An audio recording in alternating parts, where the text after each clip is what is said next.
Eu acredito em dias históricos. Há dias históricos e dias históricos. Há dias históricos para mim, há dias históricos para os outros. Há dias históricos mais comuns, há dias históricos mais raros. Há dias históricos em que parece que o fato que faz dele ser histórico faz um grande eco, ou um grande silêncio, ainda que haja outros ruídos ao nosso redor. Eu acho que a reunião que aconteceu hoje no Brasil entre o governo federal e os governadores de cada um dos 27 estados brasileiros foi um dia histórico.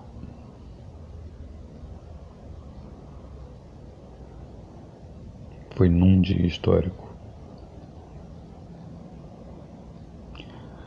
Eu vou procurar, dentro dessa amplitude do que ocorreu, do que está acontecendo neste momento no Brasil, respeitar a cada um dos representantes do povo brasileiro que estavam ali presentes. E vou também fazer coro ao pragmatismo que eu encontrei em pelo menos 3 governadores, dentre os que eu já consegui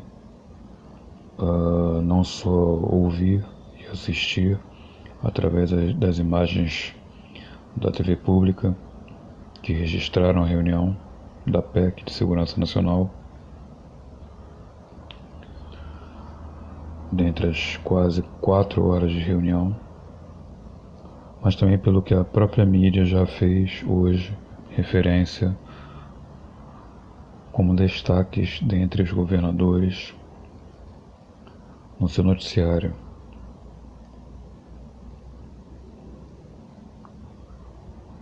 Bom, depois que o próprio presidente Lula falou, o ministro Ricardo Lewandowski apresentou a PEC formalmente, publicamente. O ministro da Justiça, Flávio Dino, falou. O ministro da Casa Civil, Rui Costa, falou. O primeiro governador escolhido para falar, dentre todos os presentes, foi o governador do estado do qual eu sou natural, que é o Rio de Janeiro. Portanto, a palavra foi dada primeiramente ao governador Cláudio Castro.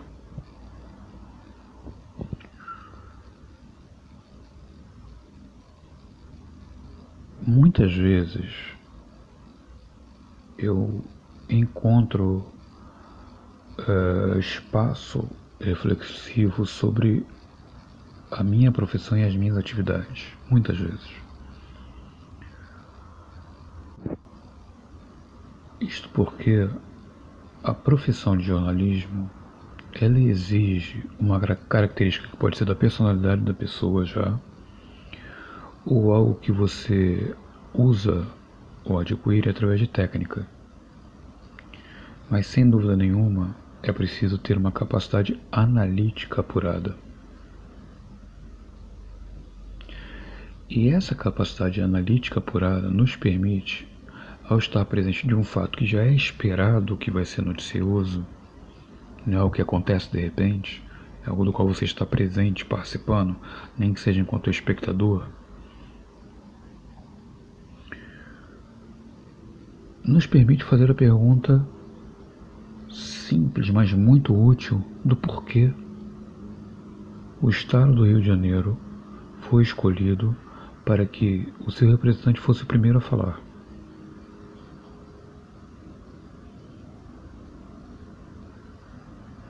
E só depois que o governador Cláudio Castro terminou a sua fala, é que foi possível entender esse motivo. Então, essa reunião já foi histórica, a começar pela escolha do governador do Rio de Janeiro para falar, primeiramente, numa reunião sobre segurança nacional com a presidência da República e demais representantes do Executivo e do Legislativo e do Judiciário Federal. É que há um ponto assente em todo o país de que, se o ponto é criminalidade, o lugar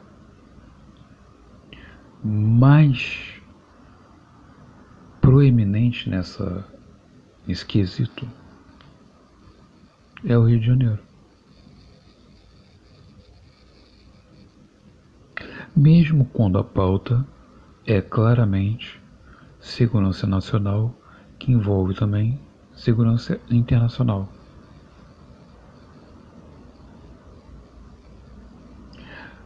Mas a surpresa da parte do Traficante da Liberdade foi a fala em si do Cláudio Castro. Porque em jargão noticioso, eu vou dizer que Cláudio Castro, nessa reunião, soltou a primeira bomba.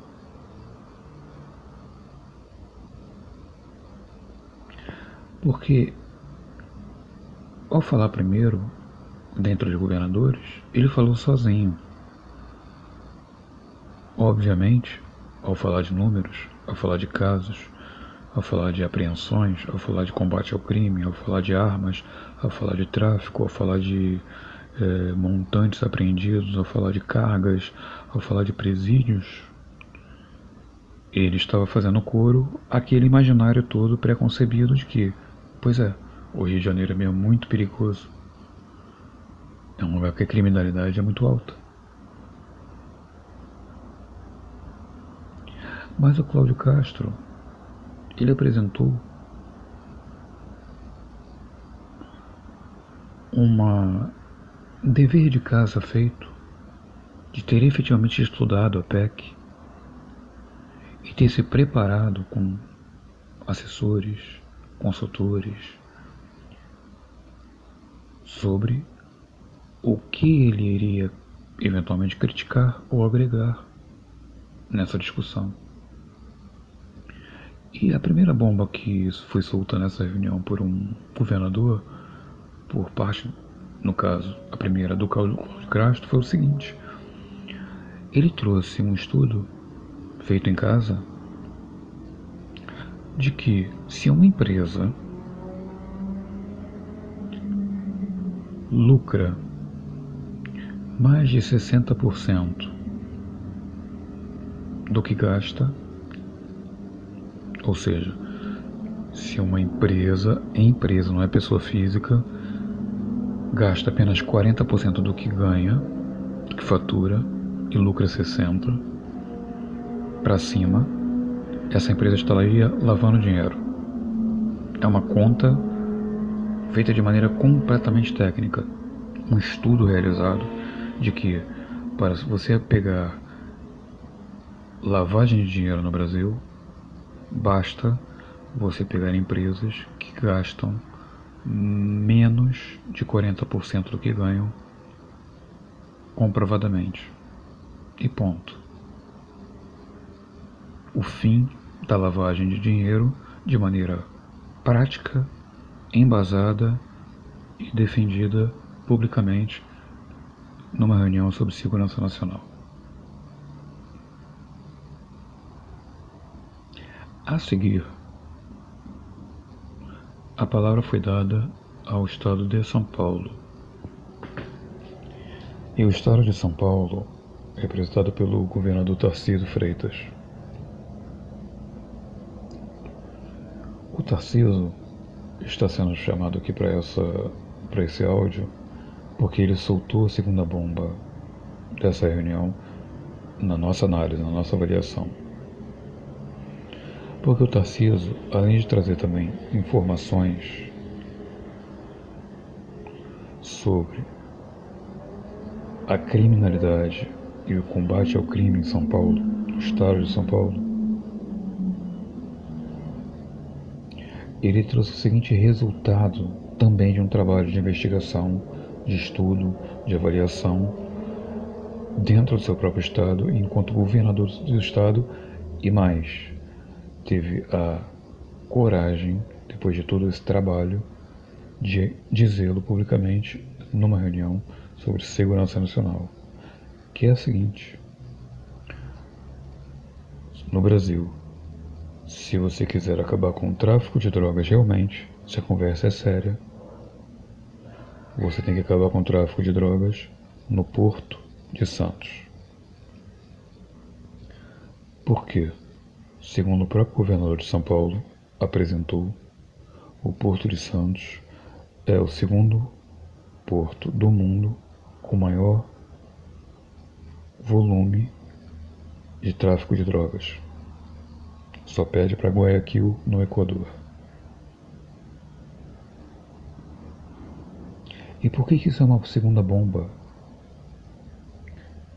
nessa reunião, por parte de governadores? Porque o Porto de Santos não é uma pedra. Porto de Santos não é um lugar deserto. O Porto de Santos não é uma terra sem ocupação. O Porto de Santos é uma empresa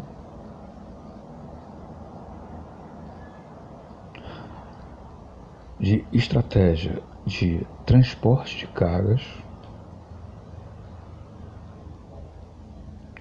que tem acima dele, se não o governador, que apresenta essa investigação e que, portanto, diz automaticamente que não tem nada a ver com isso, não tem nenhum envolvimento com isso.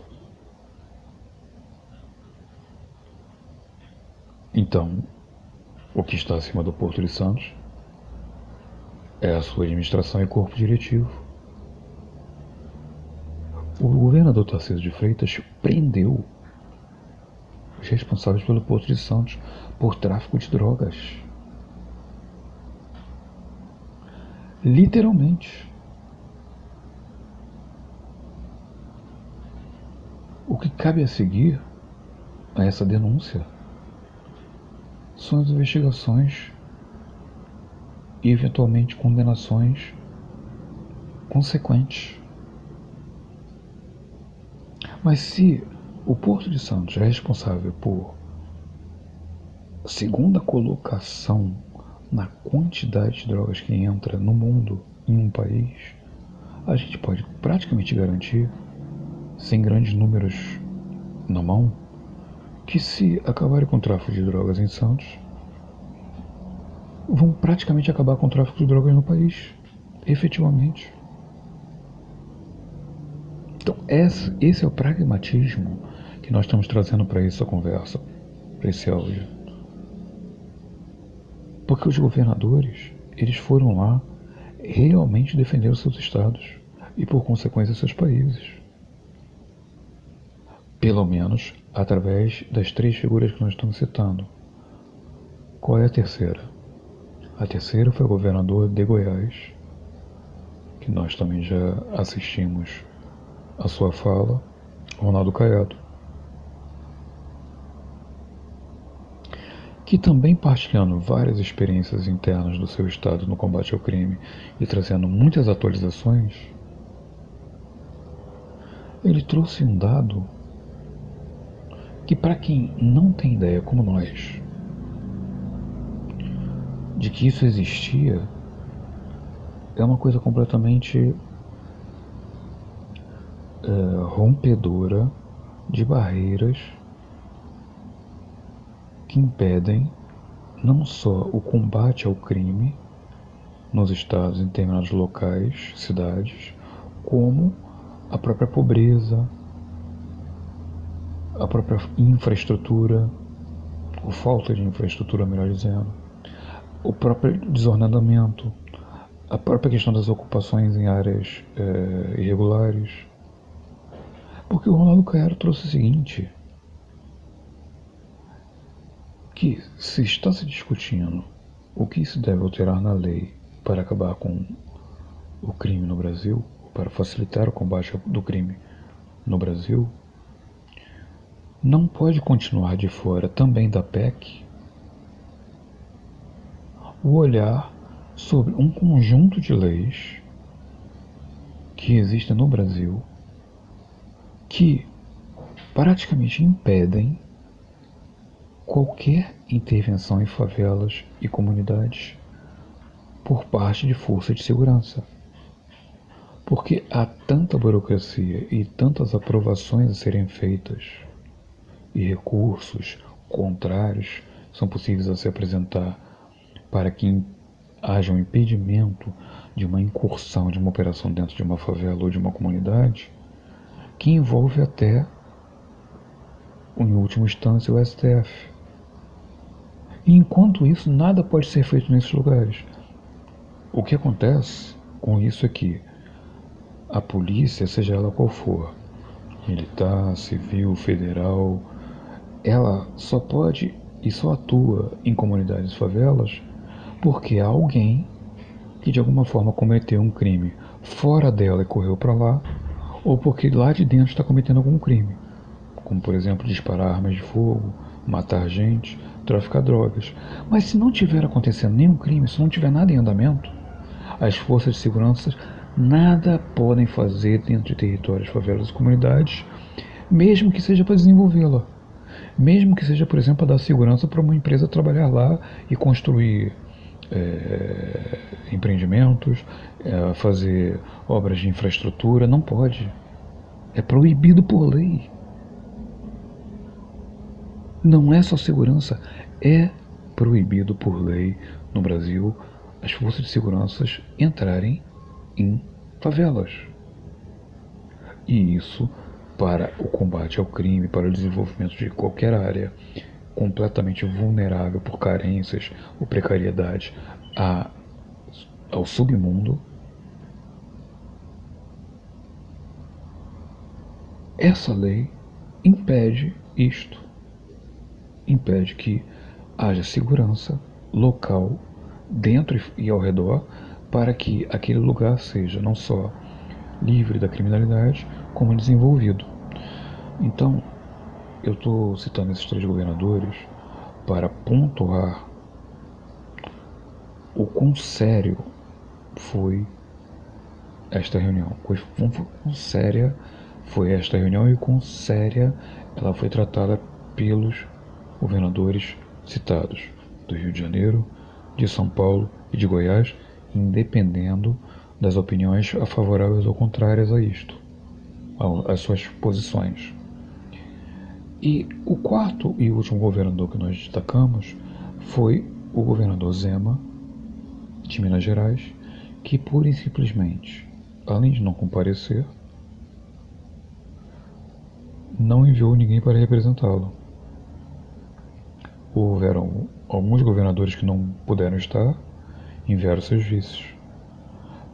E nem todos os governadores que foram falaram, quiseram usar o seu direito de fala. Mas curiosamente, e aqui o curiosamente é porque não há nenhum julgamento em relação a isso, o governador de Minas não foi e nem sequer mandou ninguém para representá-lo em nome do Estado, seja para ouvir ou seja para dar algum contributo. E apesar disso, isso não deixa de ter a sua eloquência. A postura do governador de Minas Gerais em relação a esta reunião, ela vai precisar ser avaliada e, inclusive, acredito que o próprio governador deva falar publicamente, seja através dos canais que lhe apetecerem, o motivo dessa ignorância em relação a essa reunião da PEC. Não sei se é uma questão de um recado sem voz, do tipo, aqui em Minas eu prefiro que ninguém entre, a nível federal, como se a Polícia Federal não tivesse delegacias estaduais. A Polícia Federal está nos estados há muito tempo. O que vai acontecer agora é uma consolidação dessa unidade federal das polícias federais no Brasil todo, e não como se fosse um órgão distante só em Brasília e que tivesse uma pequena delegacia representativa no seu estado. Isso vai estar assumidamente como um corpo federal único. Portanto, a história da aqui eu prefiro que ninguém entre não faz sentido, simplesmente porque não aparecer lá, mas isso fica para o próprio governador de Minas eventualmente explicar. Muita coisa será falada sobre essa reunião, muita coisa será falada sobre essa PEC e muito mais coisas serão faladas sobre as questões da segurança em cada estado. Mas uma coisa a TDL não acredita que será ultrapassado tão cedo: é a importância, praticidade, precisão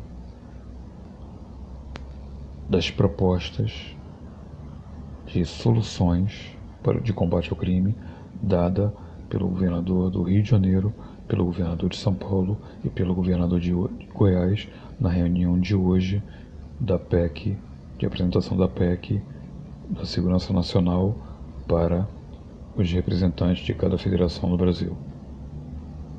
Acredito que o leitor, o ouvinte, quem nos acompanha, deva pensar nesses 3 pontos com muita atenção, com muita dedicação, com espaço e tempo para perceber o quanto a adoção dessas propostas podem melhorar o combate à criminalidade no nosso país. Valeu.